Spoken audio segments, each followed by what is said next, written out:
Donnie and Dolly. The team is supported by ableauctions.ca. Closing your business? We can help.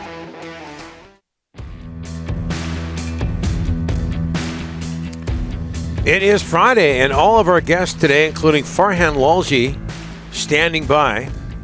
Brought to you by our friends at Pastime Sports and Games, pastimesports.ca.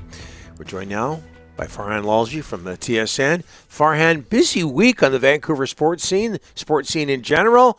How are you, sir?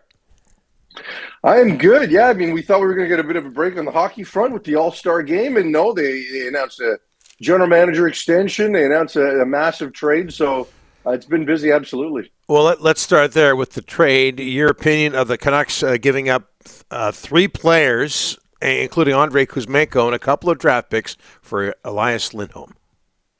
Yeah, I think it's a win-win. You know, I kind of thought 3 assets would be going the other way, not 5, right? So if you're Calgary, and you're Craig Conroy, you can probably view that as somewhat of a win. But when you kind of break every one of those assets down, I don't think it's a bad trade for the Canucks. You know, Yanni Yermo is never going to play here. A 3rd round or a 4th round draft pick is not somebody you expect to play here. Mm-hmm. It's something you expect to use as a trade chip, which they did. The 1st round pick is going to be potentially outside the top 25. Kuzmenko is a player they had to get rid of, right? And he just wasn't a player that the head coach was going to buy into. We were going to get into playoff games where he was probably going to get scratched or stapled to the bench in the 3rd period. So, and then they can move $5.5 million of contract for next year off the book. So that's a positive. Hunter Brzustewicz, I think, is going to be an NHL player. It's going to take a while. I mean, obviously, we all know just how big of a step he's taken since being a 3rd round draft pick. But, you know, like I said, it'll probably be 2 to 3 years away. That'll be the one guy they look at down the road and say, oh, I wish we didn't move him. Unless, of course, they extend Lindholm, which, you know, at that point, it's more than worth it. So in terms of what those assets actually become, I think the Canucks are in pretty good shape with the player they got. Yeah, and Brzustewicz, power play quarterback, how much time would he get there in that role with Quinn Hughes hanging around? Our poll question has to do with Chris Tanev in the wake of Elias Lindholm's acquisition. Can you see the Canucks giving up whatever major assets they have left to land or reacquire Chris Tanev?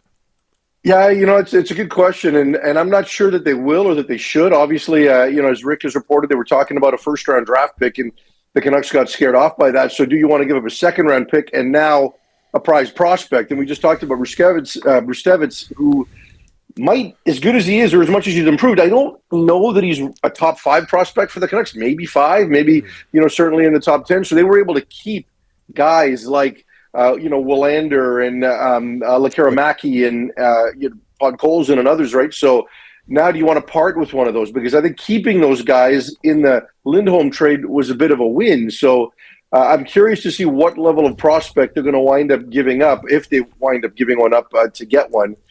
So yeah, I'm not feeling it. I think the price right now is high, but it does seem like there's enough interest in Tanev that someone's going to pay it.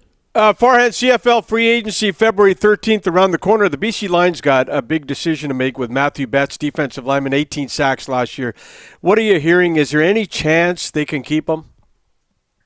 I think there is. You know, like at the end of the day, right, like well, how much are you willing to let him walk away for? Well, like what's the gap, right? Is somebody going to offer him $265 and the Lions are going to hold firm at $250 and they can't bridge that gap? I don't know, so it's possible. But I do know that there is interest out there from a couple of teams that are going to make a pitch to him during the tampering window.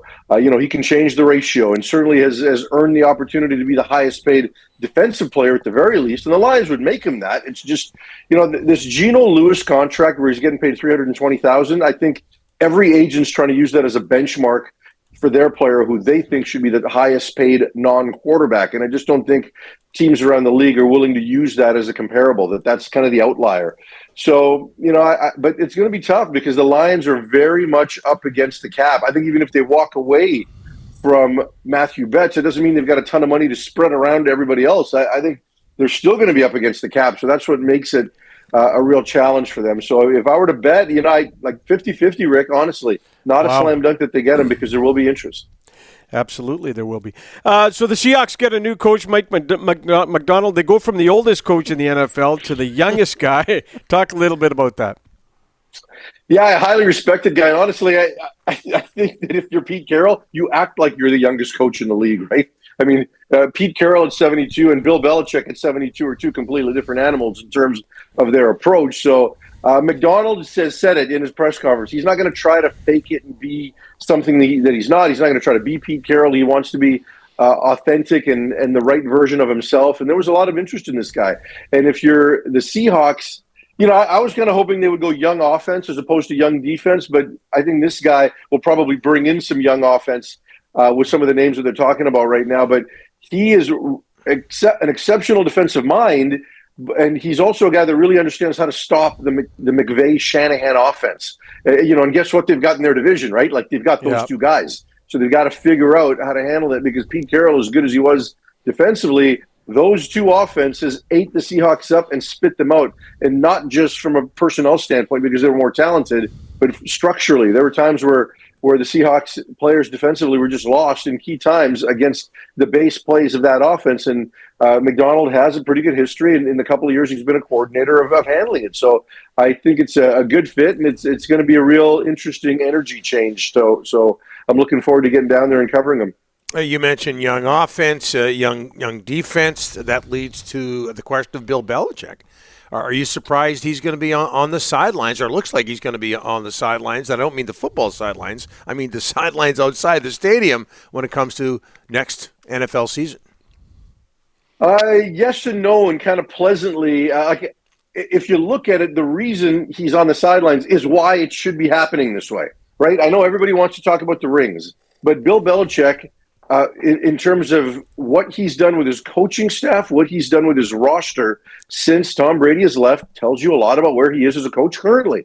So I think there are some things that have passed him by, and people want to say, well, he's the GOAT. No, he was the GOAT, and if I was a team, I would not want to give him personnel control, right? I mean, this is a guy that since 2014 has not had a top 3-round selection in the draft, a guy he's taken in the top 3 rounds, sign a second contract.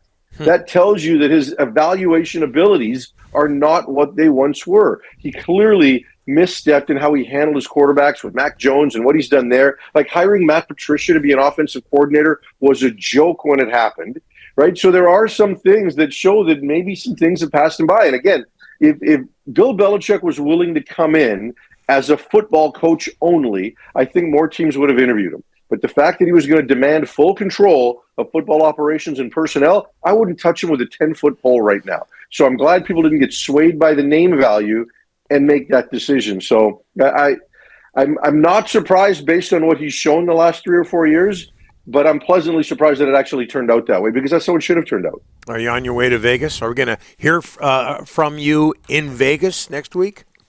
You will, as a matter of fact. I will be there. I leave Sunday, so it's a long stretch. By the time I get to you guys on Thursday, we'll see what I have left in the tank. You got to bring it, Farhan. Come on. No excuses, Vegas or not. We'll do it. We'll be poolside. We'll be right next to the Bellagio. I'll turn around. I'll have the fountains on. We'll make it right. You know what? We'll make sure that you behave yourself down there. We'll send Dollywall. He always behaves himself in Vegas, so you can count on that. Yeah, do not send Dollywall near me. Like, the two people I would want to stay away from in Vegas, the Moj and Dollywall. Two idiots. Yeah. Good luck on the first one. Farhan, thanks for this. We will talk to you next week from Super Bowl headquarters in Vegas. Thanks for this. Looking forward to it, boys. Farhan Lalji on his way to Super Bowl 58. Yes. And what is the average price right now for the ticket? I think the lowest price for the Super Bowl. It's a lot. $9,000-$10,000 just to get your foot in the door. To tell you the crazy prices. More reason to stay at home on the couch, get a couple of pillows, a blanket. In the man cave. I don't know about the pillows. I don't know about the blanket either. Couch is good enough. Hey, Connor Levis of the Vancouver Giants, recently acquired from the Kamloops Blazers, played in the Memorial Cup last year. He's going to join us next. Donnie and Dolly, the team, on check. Donnie and Dolly, the team is supported by AbleAuctions.ca. Closing your business? We can help.